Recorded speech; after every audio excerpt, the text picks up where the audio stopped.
before stadiums, before global superstardom. She was just a teenager with big dreams and a voice that wouldn't be ignored. This rare photograph from 1992 shows Shakira at the very start of her journey, years before Hips Don't Lie or the World Cup stage. In her eyes, you can already see the spark, the mix of innocence and determination that would carry her from small stages in Colombia to the top of the world. It's a reminder that even legends begin somewhere, and that greatness often starts with nothing more than raw talent, passion, and a dream. Behind the spooky shadows of the Addams family was something far more innocent: friendship and childhood. This rare 1991 photo shows Christina Ricci and Jimmy Workman off set, smiling and relaxed, a sharp contrast to the dark, gothic world their characters lived in. At the time, Ricci was only 11, yet her role as Wednesday Addams would become iconic, shaping pop culture for decades. Here, away from the cameras, we see not horror, but joy, the reminder that even in the creepiest stories, real kids were just being kids, carrying a piece of Hollywood history without even realizing it. Before the white suit, before the wild comedy shows, Steve Martin was just another young dreamer trying to find his voice in the 1960s. This rare photograph captures him in a very different light: long hair, rugged beard, and a style that echoed the counterculture of the time.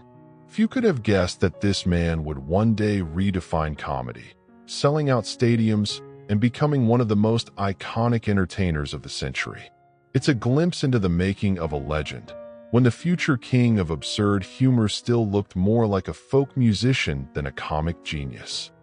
She was born Jewish, but in the darkest chapter of history, she became a traitor. This chilling photograph from 1947 shows Anne van Dyck on trial in Amsterdam for collaborating with the Nazis. During the war, she lured fellow Jews out of hiding and handed them over to the Gestapo, paid for every life she betrayed. At least 145 people were caught because of her, including her own brother. Once trusted, now condemned, she faced justice for treason. This image is more than a trial. It's a stark reminder of how war twists morality and how betrayal can cut deepest from within. The year was 1938, and the world was watching as Nazi Germany unleashed Kristallnacht, a night of shattered glass, burned synagogues, and terror against Jews. This photograph, taken in Los Angeles, shows Americans taking to the streets in protest, declaring, "Nazi Germany has no place among the civilized nations."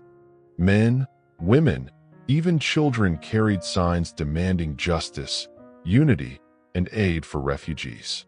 At a time when too many remained silent, these voices dared to speak. This image is more than a protest.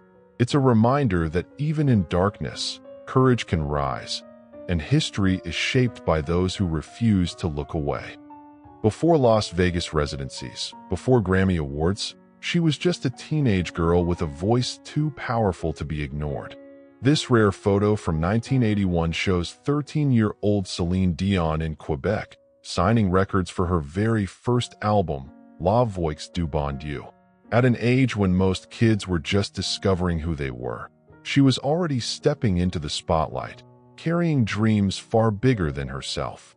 No one could have predicted that this shy teenager would grow into one of the greatest voices in music history. But looking back, destiny was already singing through her. It was called a hospital, but it was closer to a death camp.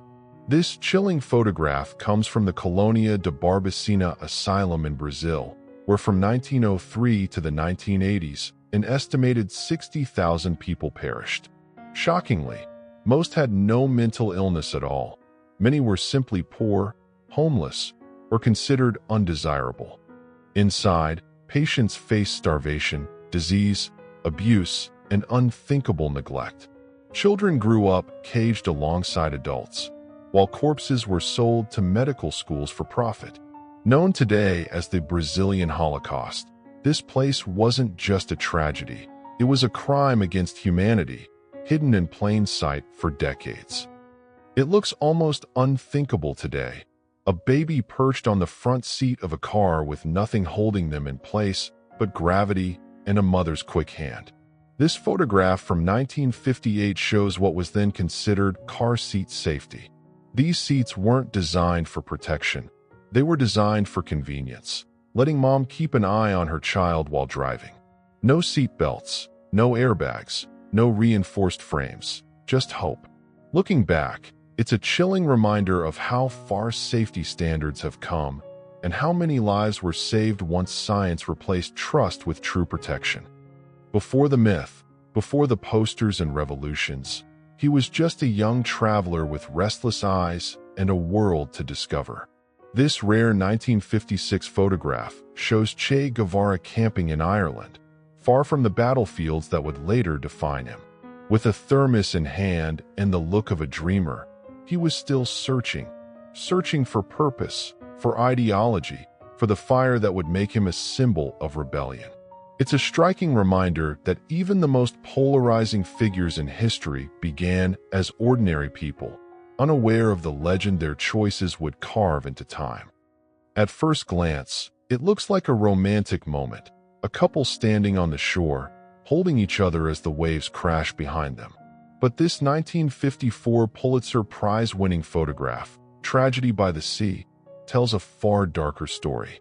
Just moments before, this husband and wife learned their 19-month-old son had vanished, swallowed by the ocean's relentless pull. Their posture captures the helplessness of grief, clinging to each other, yet staring into the abyss that took everything from them. It is a reminder that sometimes history's most powerful images are not of war or politics, but of unbearable human loss. Forget Yelp. This is how you left a bad review in the 1920s. This rare photograph shows a young boy, head still bandaged from a dental visit, scrawling the word liar on the wall outside a so-called painless dentist. It's a moment frozen in time that feels oddly modern, proof that even a century ago, customers weren't shy about calling out false advertising. Long before star ratings and online complaints, a piece of chalk and a brick wall were all it took to expose disappointment. Sometimes, history reminds us, the fight for honesty in business has always been personal. At first glance, it looks like two different worlds, but it's the same place, transformed by human choice. In 1989, the hills of Rio de Janeiro were stripped bare, a stark reminder of deforestation and its toll. Fast forward to 2019, and those same hills are covered in lush green, the result of one of the largest urban reforestation projects in history. This before and after is more than just scenery. It's proof that destruction can be reversed, that when nature is given a chance, it heals. In a world facing climate crisis, Rio's rebirth stands as a rare and powerful symbol of hope. He's caught in a storm of smoke, a lone figure hurling back a tear gas canister in defiance. This image comes from May 4, 1970, when 2,000 students gathered at Kent State University to protest the Vietnam War. The air was thick with gas, but the crowd refused to disperse.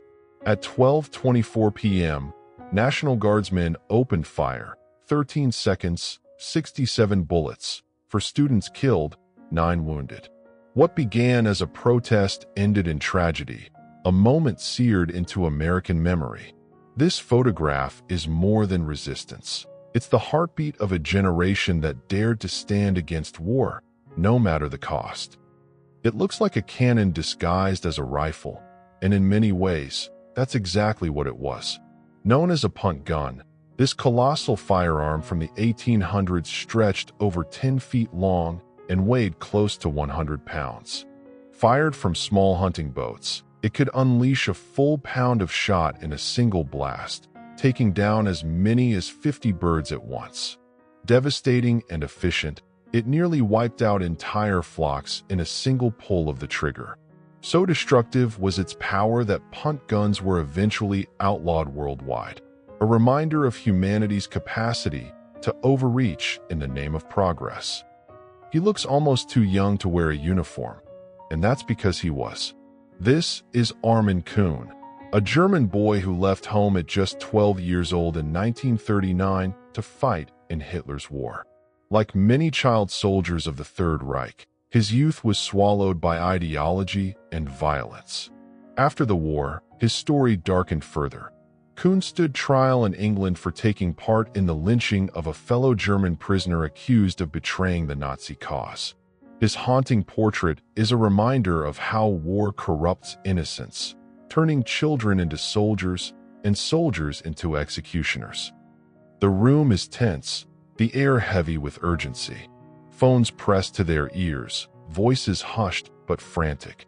This was the Bush cabinet on September 11, 2001, moments after America was attacked. The president, his advisors, and military officers scrambled to piece together the unimaginable. Hijacked planes striking the heart of U.S. power. Every call carried the weight of lives. Every decision the burden of history. This rare photograph captures not staged politics, but raw humanity.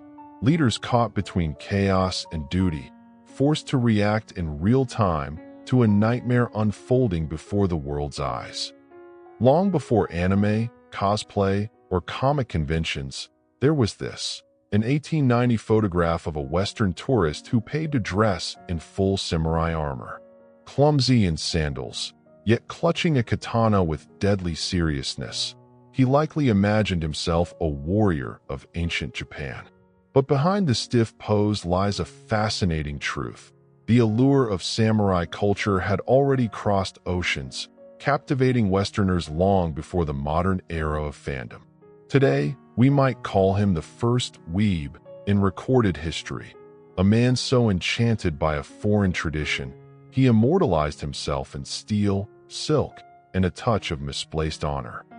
In the 1970s, in the oil-rich city of Abadan, Iran, the government introduced a program that gave every schoolchild a free meal. This rare photograph captures the simple joy of that moment.